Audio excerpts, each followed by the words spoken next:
Welcome to the College Investor Audio Show, where we talk about the biggest issues impacting millennial money, from student loan debt to side hustles to building wealth. We will show you how to get out of debt so that you can build real wealth for the future. Check out this statistic. According to the American Association of Medical Colleges, or the AAMC, half of newly minted doctors graduate with over $200,000 in student loan debt. What? So today, we're talking about student loan forgiveness for doctors. Welcome to the College Investor Audio Show. Okay, so with such large loan balances and low salaries during residency, and sometimes during a secondary fellowship, figuring out how to get the loans to zero can be a huge challenge. We understand that. Well, if you're one of the unlucky few who graduated with over $500,000 in debt, paying back those loans can seem nearly impossible, especially if you opted for a lower-paying specialty, such as pediatrics. But if you're a doctor, some upfront work can help you to qualify for partial or even complete loan forgiveness, so you can do the work you're trained to do without the burden of debt. Wouldn't that be nice? This is a step-by-step guide to qualifying for loan forgiveness as a doctor. Step 0. That might sound weird, but if you're in medical school, keep looking for scholarships. So if you're still in school, loan forgiveness actually starts right now. There are several medical school scholarships that may help you keep your medical school debt to a minimum. Some places to look include the Health Resources and Services Administration. They offer a variety of loan and scholarship programs for needy or even disadvantaged students. The National Health Services Corps. They offer scholarships for students who commit to working in underserved areas. Cool. The military has several training programs that offer free medical school and living stipends in exchange for military service. Programs vary by branch and include Army Health Professional Scholarship Program, the Air Force Healthcare Training and Education Programs, and the Navy Financial Assistance Program. It's also worth checking whether your school offers scholarships for medical students. One option may be an MD-PhD combination program where you get an MD and PhD, so you can focus on medical research. This obviously takes a huge commitment to academia, to say the least, but it can be worthwhile for the right person. Now, let's get to step 1. Don't refinance your federal loans yet. If you're considering student loan forgiveness, you don't want to refinance your federal student loans before looking into your loan forgiveness options.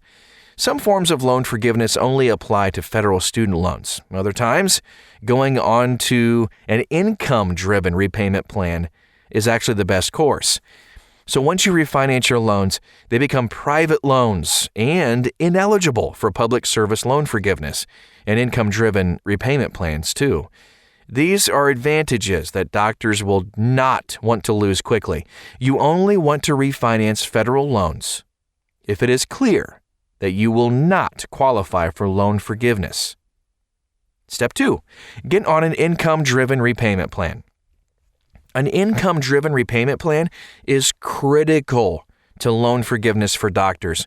Under an income-driven plan, your loan payment depends on your income, basically. Now, since doctors generally earn less than $70,000 during residencies and fellowships, your loan payments will be relatively low during that time. If you're working at a hospital or other nonprofit health center during residency, the payments you make during this time will qualify towards public service loan forgiveness. Since you're working towards loan forgiveness, the lower the payment, the better. Loan Buddy is a software tool that you can use to help you pick the perfect repayment plan for your situation. Step 3, look into loan forgiveness options. So there's a couple of them that we're going to talk about. Public service loan forgiveness is the number 1 loan forgiveness for doctors to know about. After 120 on-time payments on your student loans while you're working at a qualified nonprofit, including many hospitals, by the way, your federal loans will be discharged. You will not have to pay taxes on the amount forgiven either. You may have your loans in an income-driven repayment plan during the repayment period. Nice to know too. National Health Services Corps. So the National Health Services Corps offers 3 loan repayment programs for doctors. To qualify for loan forgiveness, you must commit to working in an underserved area for 2 or 3 years, which I think is really cool. And many of the NHSC qualified locations are in rural areas. After the service period, up to $100,000 of your loan balances are forgiven, but the exact amount forgiven varies from location to location. In general, full-time work at an NHSC site will also help put you on track for public service loan forgiveness. Indian Health Services Loan Forgiveness Program. So the Indian Health Services Loan Forgiveness Program offers loan forgiveness for doctors who work in Indian Health Services clinics, which are operated through the Indian Health Services or a tribal organization.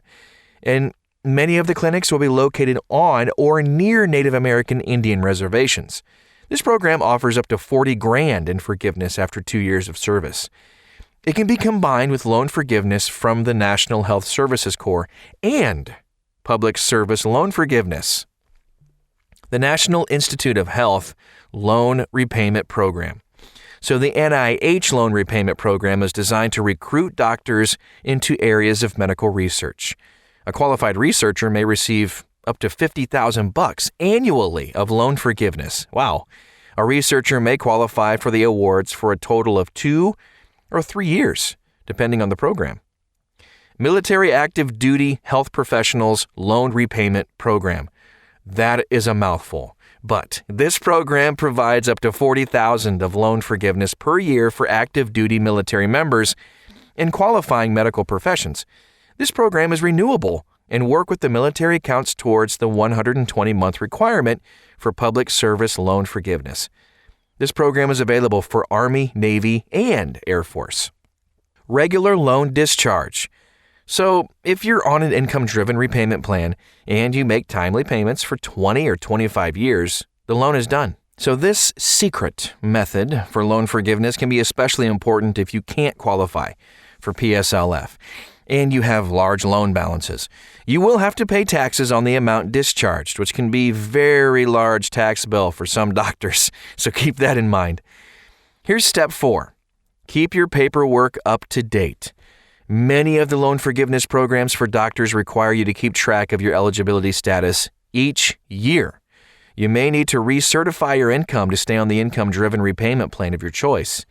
If you struggle to keep on top of your paperwork, consider using Loan Buddy or another program to keep you on track. Here's step 5. Reevaluate your plan annually until you have no debt. Man, that's awesome. So one of the keys to loan forgiveness success is to stick with one plan until you're debt-free. Unfortunately, life doesn't always work out the way loan forgiveness programs would dictate. You may decide to step away from a loan forgiveness program so you can advance your medical career in another way. If you decide to open your own practice or otherwise leave nonprofit medicine, it may make sense to refinance your student loans and rapidly pay them down. Regularly evaluating your plan can help you decide if the plan works or whether you need to change it. That is our show for today. Thanks again for listening, and I hope this was helpful to you, especially if you're a doctor or maybe you know somebody in the medical field and you're like, I know about their loans. This could really help them. Please feel free to share this with them. It'd be awesome. We love helping other people too. If you need help on the resources, all the links, and everything we talked about today, you can find it all and more at thecollegeinvestor.com. And we'll talk to you again soon.